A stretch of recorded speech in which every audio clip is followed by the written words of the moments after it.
যশোর শহরের টাউন হলে আজ ছিল আনন্দ আর ভক্তি ভরা একদিন। টাউন হল মাঠে অনুষ্ঠিত হলো শ্রীকৃষ্ণের 5252তম জন্মাষ্টমী উৎসব। সকাল থেকে হাজারো ভক্ত সমাবেত হন এখানে। শুরুতেই অনুষ্ঠিত হয় শ্রীকৃষ্ণের পূজা, গীতাপাঠ, ভক্তিগীতি আর শাস্ত্রীয় নৃত্য পরিবেশনা। সকাল 10:30টায় জাতীয় সঙ্গীতের সঙ্গে জাতীয় পতাকা উত্তোলনের মধ্য দিয়ে আনুষ্ঠানিক উদ্বোধন হয় এই উৎসবের। প্রশাসনিক কর্মকর্তা ও গণ্যমান্য ব্যক্তিবর্গের উপস্থিতিতে আলোচনা সভা আর মঙ্গল প্রদীপ প্রচলনের মাধ্যমে দেশ ও জাতির মঙ্গল কামনা করা হয়। যশোরের প্রাণকেন্দ্রে অবস্থিত মুন্সি মেহেরুল্লাহ ময়দান বা টাউন হল ময়দানে বসার ব্যবস্থা করা হয় অনেক মানুষের।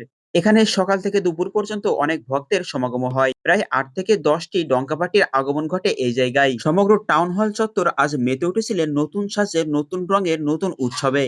মঙ্গল প্রদীপ প্রজ্বলনের পর প্রায় 5,000 ভক্তের অংশগ্রহণে বিশাল শোভাযাত্রা বের হয়। শোভাযাত্রাটি টাউন হল মাঠ থেকে শুরু করে যশোর দড়াটানা, চিত্রার মোড়, চৌরাস্তা ও আরএন রোড হয়ে বেসপাড়া পূজা মন্দির ও ঘোষবাড়ির মাঠে গিয়ে শেষ হয়। এই শোভাযাত্রাতে অনেক ভক্তের উপস্থিতি হয়। সারিবদ্ধভাবে ডঙ্কা পার্টির লোকগুলো এক এক করে নিজেদের টিমের ভিতর মিলেমিশে জয়ঢাক বাজাচ্ছিল।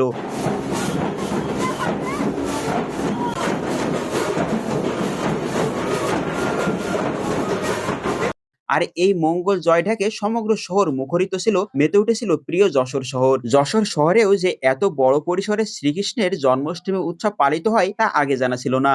এই ডঙ্কার তালে তালে নেচে গিয়ে মেতে উঠেছিল যশোরের সনাতনীরা।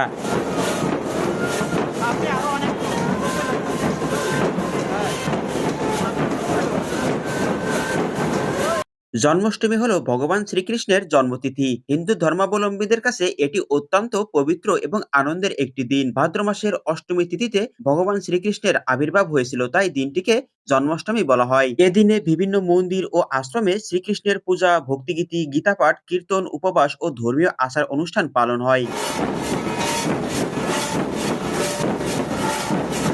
শোভাযাত্রা, নাট্যমঞ্চ এবং ভক্তিমূলক অনুষ্ঠানও হয়ে থাকে। হিন্দু ধর্মাবলম্বীদের সবচেয়ে আনন্দঘন ও পবিত্র দিনগুলোর একটি হলো এই জন্মাষ্টমী।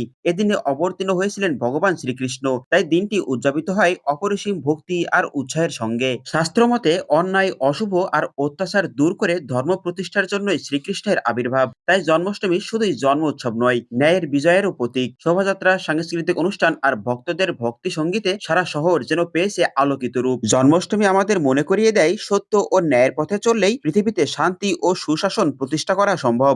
জন্মাষ্টমী সারা পৃথিবীতে খুব জাঁকজমক সহকারে পালন করা হয়ে থাকে। সেই ধারাবাহিকতায় আমাদের যশোরেও খুব সুন্দরভাবে এই অনুষ্ঠান পালন হয়। বিশেষ করে ডঙ্কাপাটির জয়ঢাক বাজানোতে মুখরিত ছিল আমাদের যশোর শহর। প্রশাসনের নিরাপত্তায় যশোরে পালিত হলো ভগবান শ্রীকৃষ্ণদেবের 5252তম আবির্ভাব দিবস, শুভ জন্মাষ্টমী।